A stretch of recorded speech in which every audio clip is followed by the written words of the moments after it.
Hey everybody, this is Joe Bullis, your 605 clinical coach.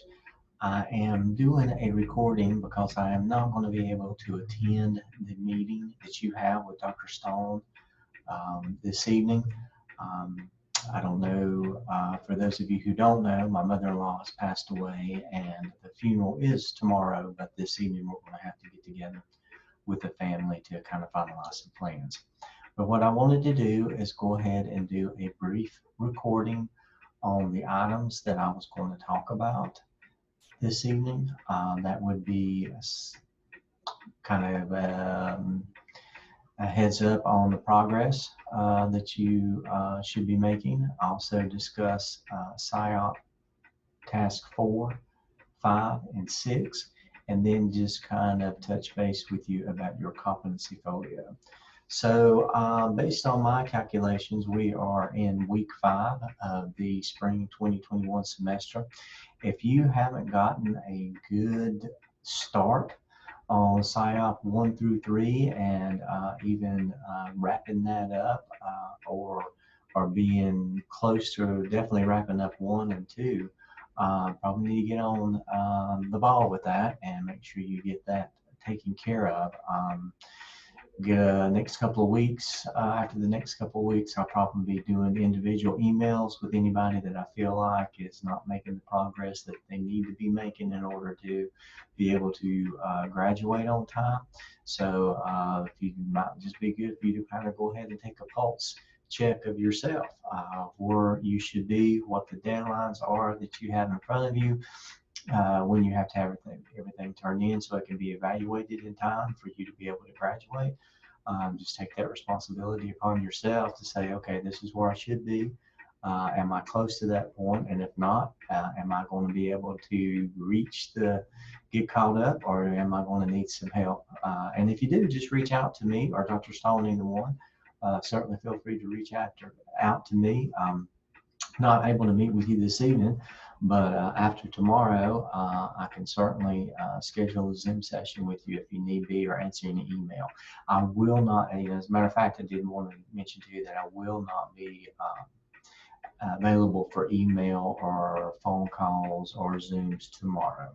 So just like I said, take a check of where you're at, where you should be, and make sure that you got a good plan to finish up strong this semester. Many of you have already gone into task 4, 5, and 6, and good for you for doing that. But for those of you who are wrapping up task 3 and looking at task 4, just kind of wanted to give you a brief overview of PSYOP, task 4, task 5, and task 6.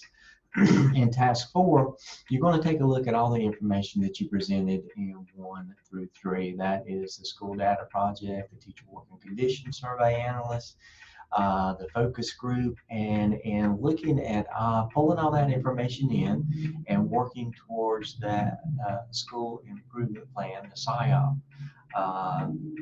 artifact that you're creating. What resources do you need? And you've done this before. You've looked at resources and how that resources that are on hand, and how to take those resources and use them to achieve an action plan or a project. You've done that before in this program. So basically the same thing as after looking at all the information that you gathered, task 1 through 3, and making that plan and creating, identifying those needs of the school, and where the gaps are, to continue in the direction of making progress of the PSYOP. What resources do you need? What do you have on hand? And of course, we're not talking just fiscal resources. We're not just talking about money. We're not just talking about materials. We're also talking about human capital. Well, what people do you have in the building that can help you? And we're not just talking about in the building. We're also talking about out of the building. So what community resources are available to you? What do you have outside the building in the way of human capital, even in the way of fiscal resources that can help you accomplish the PSYOP? That just make sure that you give detail on that and clearly identify that and talk about those resources, whether it's fiscal, human capital, whether it's internal, whether it's external. Make sure that you give details on that. Bulleted list is not going to suffice here. Also, just a visual of identified resources in the table. It's not going to suffice here. We need some details, we need some narrative about that. What have you had? What have you researched out there in your building and outside your building that's going to help you accomplish this? And then in the accomplish category, you go one step beyond that. If you don't see the resources out there that you need to accomplish the PSYOP, do you have a plan for obtaining those needed resources? Including that will, of course, get you in the accomplished column. And that's good practice anyway. Anytime you do any type of action plan, any type of school improvement, any type of project in your school as an administrator, a big piece is finding out, what have I got on hand that's going to help me accomplish this in terms of people, materials, money, so forth. And then if I don't have that, how can I reach out and acquire that? And more times than not, you're not going to be really able to reach out to the district level for more money. That's kind of budgeted to you at the very beginning of the year. Sometimes you might get some extra throughout the year, but that's very rare. A lot of times it's going to be reaching out into the community and pulling in those people that can help you, whether in terms of financially or in time and energy and in their creativity and helping them pull their knowledge and experiences together to help you accomplish the goals of the school. So that's huge as an administrator, is being able to pull all that in. So you want to talk about that in task 4. In task 5, you create a visual, a graphic organizer that really takes everything that you did in task 1 through 4 and displays it visually. So it's not an action plan, it's not a column, it's a PERT chart, if you will, to kind of visually display the information that you got out there, the needs that were created, the responses that you got, and the resources, and how are they going to connect with each other to accomplish the PSYOP. It's like, it doesn't have to be a lot of narrative in this. You do need to talk about it, introduce the graphic organizer, and then summarize the graphic organizer. But the graphic organizer, you really need to show your creativity here. That's how you're going to take all these variables that you've been working on in the PSYOP and connected them to accomplish that PSYOP. I've used this with one of the candidates here recently and given some feedback, is in writing, in the narrative associated with this graphic organizer. You just don't want to put the graphic organizer on the page and not having a discussion about it. There needs to be a narrative associated with it. And what I told the candidate was, just pretend that you have this visual, and this visual is going to be a one-pager that's going to show your audience, whether it's your teachers or your administration or the school board, going to show them what you plan to do. And you just gave this visual so it wouldn't have a lot of words in it, and it would just, you could clearly convey your plans for school improvement. So you put the visual on the screen. Now, in putting the visual on the screen or the monitor, you want to tell people what that visual represents and explain to them your thought behind creating it the way you did and what the different connections are. Well, however you would do that, that's your narrative. And that is a narrative that explains the graphic organizer. And that needs to be a part of task 5 as well. In task 6, you're doing reflections. Once again, it's reflection on all the competencies, and you are to reflect on all 21 competencies for task 6.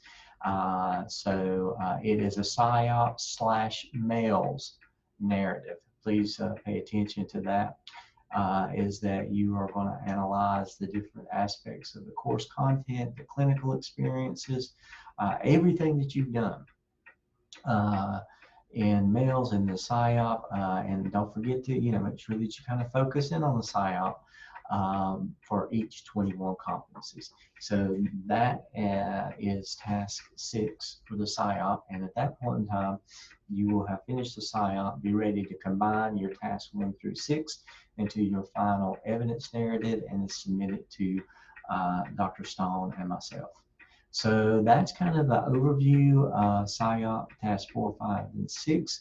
Once again, if you have any questions or need details or want me to take a look at something before you even get to the point where you want to get feedback in my Blackboard shell, just please email me and let me know.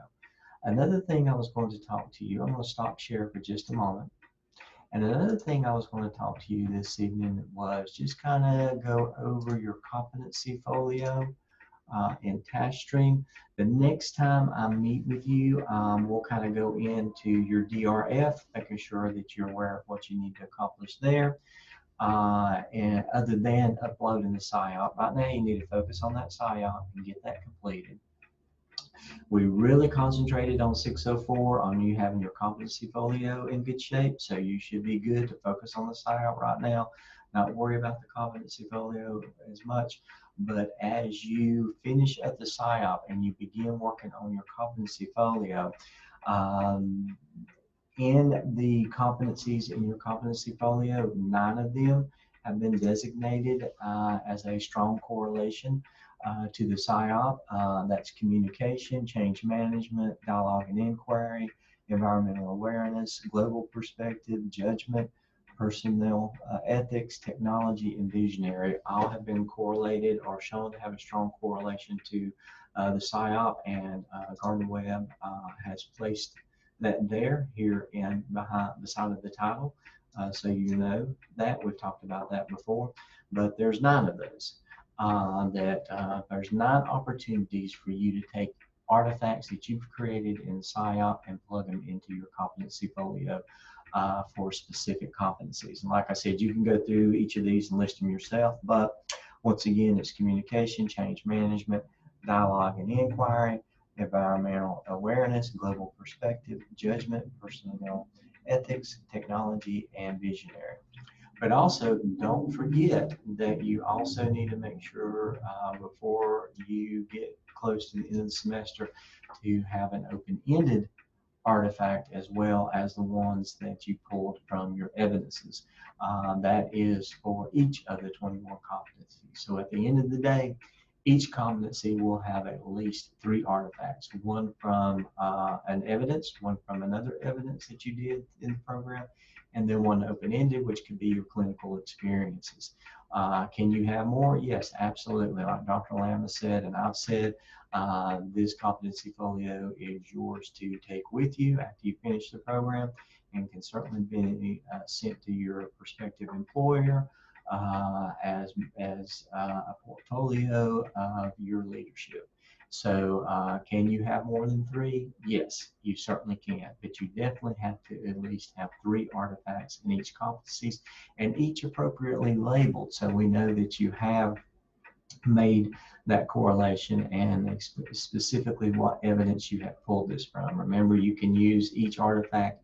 I think Dr. Lamb has stated that you can use each artifact twice. So each artifact can be used for 2 different competencies. You can't use the same artifact for every competencies, but you can certainly use them for 2 competencies. So as you're wrapping up the PSYOP, just make sure that you're going to focus in on getting your competency folio finished and updated and appropriately labeled, including your internship log.